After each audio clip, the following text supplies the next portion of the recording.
C'est simple. On va prendre les choses l'une après l'autre. La question de la mobilité, on sait que c'est fondamental. C'est un problème de gaz à effet de serre, c'est un problème de pollution de l'air, c'est un problème de bruit, etc. Et donc, si on veut aller sur un territoire résilient qui est en capacité de répondre à des problématiques environnementales, eh bien, le transport, c'est fondamental. Donc, nous avons décidé que le samedi, les transports en commun seraient gratuits. Ça permet aux familles d'explorer justement ce moyen de mobilité. Nous avons décidé de développer au moins 5 axes de vélo express. Nous avons décidé aussi que les transports en commun seraient gratuits pour les moins de 26 ans.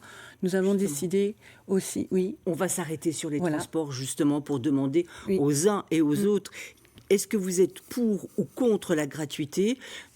Alexandra Cordier, pour ou contre la gratuité ? On est contre la gratuité, parce que la gratuité, il y a toujours quelqu'un qui la paye. Et quand Mme Vigneault propose effectivement cette gratuité pour les moins de 26 ans, ça coûte 12 millions d'euros chaque année aux contribuables. Pour les moins de 26 ans, vous pouvez répondre ? Oui, c'est simple. Vous allez sur le compte administratif, c'est 4,5 millions. Ah oui, pardon, c'est pour la totalité. C'est pour la totalité. Claire Arnoux qui propose, elle. Donc pour Claire Arnoux, c'est 12 millions d'euros et pour Madame Vigneault, c'est 5 millions d'euros. Alors moi, du coup, si je peux me permettre de répondre à cet argument... Une paille, c'est simple. Non, vous êtes trop en avance. Jacques Richet. Simplement, vous savez bien que rapidement, s'il vous plaît. Bien sûr, la gratuité n'existe pas. C'est un juste équilibre entre l'usager et le contribuable. Donc si vous ne faites pas payer, qui est-ce qui va payer ? Eh bien, c'est le contribuable.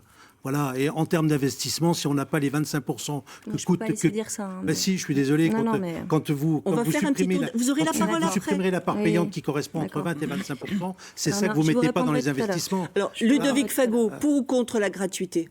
Alors, nous, on est pour une gratuité partielle, c'est-à-dire aussi jusqu'aux enfants à l'entrée au lycée. C'est parce moins de 15 ans. Ça va être dur de maintenir les impôts. Donc, jusqu'à l'entrée au lycée, pour pouvoir permettre à ces jeunes aussi de travailler sous le pouvoir d'achat de leur famille, mais aussi pour pouvoir être dans l'éducatif et apprendre à prendre les transports en commun. Mais moi, je voudrais dire une chose, c'est que l'écologie aujourd'hui et la transition écologique, c'est pas un parti politique.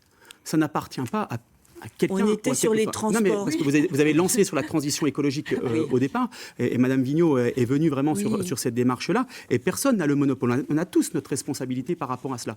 Aujourd'hui, en matière de transport et de mobilité, donc on a cette gratuité jusqu'à l'entrée en lycée, on a aussi la volonté de revoir nos dessertes de bus, parce que nous avons nos secteurs de vie qui sont excentrés du cœur historique, qui sont moins bien desservis depuis que le tram est arrivé sur le territoire. On fait répondre Claire Arnoux. Vous voulez la gratuité, et Alexandra Cordier a déjà donner le chiffre de ce que ça coûte par an, c'est 12 millions d'euros.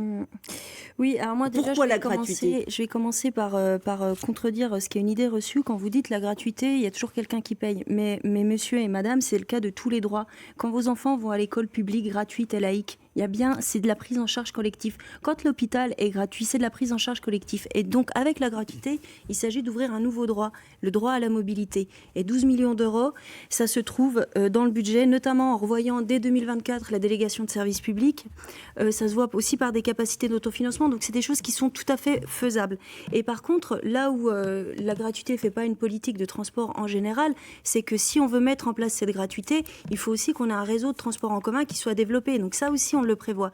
De la même manière, on prévoit de ne pas investir. Et je pense que la responsabilité aussi, c'est d'arrêter les projets délirants, comme le doublement de la RN57, 30 à 45 millions d'euros. Nous, on veut mettre ça sur un réseau express vélo. Attendez, on va laisser la parole. 20 secondes pour finir votre propos, Alexandra Cordier. Vous avez commencé et après, ce sera Éric Alauzet qui répondra. Oui, quand on parle de ces masses financières, ce qu'il faut aussi préciser aux Byzantins, c'est que ces 12 millions d'euros ou ces 5 millions d'euros, c'est chaque année. Donc ça se multiplie aussi par le nombre d'années dans un mandat et c'est multiplié par 6. Et nous, ce qu'on propose, c'est quelque chose de plus raisonnable. Effectivement, c'est une mesure de gratuité pour les enfants de moins de 11 ans pour favoriser les sorties scolaires. 400 000 euros. C'est beaucoup plus raisonnable. Et pour les allocataires du RSA, par solidarité, pour aider les plus démunis. Éric Alauzet, vous, gratuité ou pas gratuité, je pense que ce n'est pas gratuité. Et qu'est-ce que vous voulez faire concrètement, s'il vous plaît, en termes de transport ? C'est une fausse bonne idée, je mets des guillemets, c'est une illusion. Ce n'est pas Éric Alauzet qui dit ça, c'est la Fédération nationale des usagers des transports, c'est le groupement des autorités qui organisent les transports, les collectivités, les régions, etc. C'est une très mauvaise idée. Et d'ailleurs, un candidat ELV sur votre plateau il y a quelques jours disait, oui, plus de bus, pas de gratuité. les écologistes n'ont jamais été fondamentalement favorables à la gratuité, parce qu'il y a une dégradation inévitable, les écologistes, ne mélangez pas inévitable du service, et les personnes qui ne prennent pas le bus, si on veut, le problème c'est les bouchons aux heures de pointe. Donc on veut déplacer des personnes qui sont seules dans les voitures vers les transports collectifs. Bien. Donc, pour les déplacer, il faut la marche, le vélo, le covoiturage, le télétravail et aussi des bus plus performants. Or, ça s'est dégradé.